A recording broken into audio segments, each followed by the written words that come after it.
Hi everyone, welcome back to Crime Talks. I'm your host, Valentina Arango. It's been a few years since the last episode and so much has changed.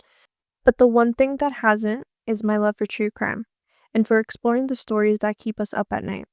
So if you're new here, welcome to a place where we dive deep into the world's most chilling mysteries. And we are coming back with a case that is the definition of haunting, scandalous, and unsolved. The murder of Elizabeth Short, better known as the Black Dahlia.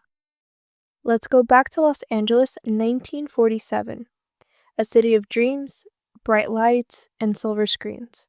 Darkness lurked, and one young woman's death would shake the entire nation. Elizabeth Short was just 22 years old when she arrived to Los Angeles. She had been born in Boston in 1924, the third of 5 daughters, and her early life was anything but easy. Her father abandoned the family during the Great Depression. Elizabeth's mother struggled to raise 5 girls alone. Elizabeth was described as this beautiful, magnetic young woman with dark, wavy hair and a style that would make her stand out. People said that she would walk into a room and instantly grab the attention of anyone, which made sense because Elizabeth had dreams of making it big in Hollywood. By 1946, she was in LA living a bit of a hectic lifestyle, staying with friends, dating, working odd jobs. Some accounts say that she might have been working as a waitress, other accounts say that she was hoping to get small acting parts. But like so many dreamers in LA, fame never came easy. January 15, 1947, a mother was walking with her young daughter in a neighborhood called Lamerne Park when she spotted what she thought was a mannequin laying in the grass of a vacant lot. But it wasn't a mannequin. It was Elizabeth Short.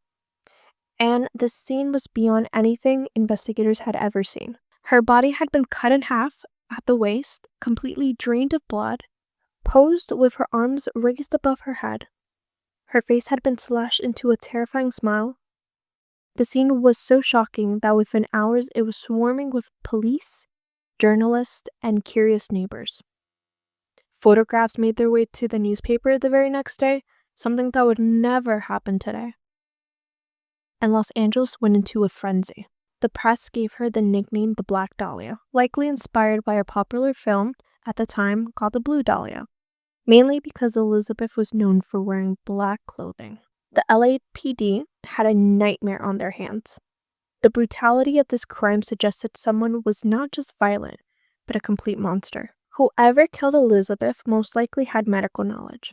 The cut that separated her body was so precise that investigators believed it was done by someone trained in surgery.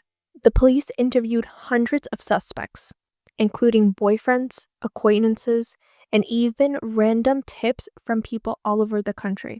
Over 150 people confessed to the murder at some point, which shows just how much the media frenzy fueled public obsession. One of the most enduring theories points to a wealthy doctor whose own son later accused him of being the killer. The doctor had a mansion just miles away from the dump site. In the 1940s, he was being investigated for multiple disturbing crimes. The LAPD even wiretapped his home. And on those tapes, the doctor was heard saying chilling things like, "Suppose I did kill Black Dahlia." They couldn't prove it now. Despite this, no one was ever charged. Elizabeth's murder didn't just remain a crime. It became part of American culture. Books, documentaries, and films have all tried to solve the case, but the mystery remains unsolved, which might be part of why we're still talking about it today.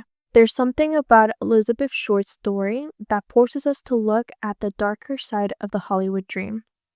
She came to LA looking for a life bigger than the one she left behind, and instead, she became a symbol of its darkest nightmare. That's all for today's episode of Crime Talks. Thank you for being here for the first episode back. I couldn't think of a more chilling, iconic case to kick off the new season. Next week, we're heading to New Orleans to talk about a killer who terrified an entire city. Left a letter claiming to be a demon from hell, told people to play jazz to avoid being murdered. Yes, you heard that right. Join me next Wednesday for the story of the Axemen of New Orleans, jazz, horror, and mystery. Until then, stay curious, stay cautious, and remember, some mysteries never die.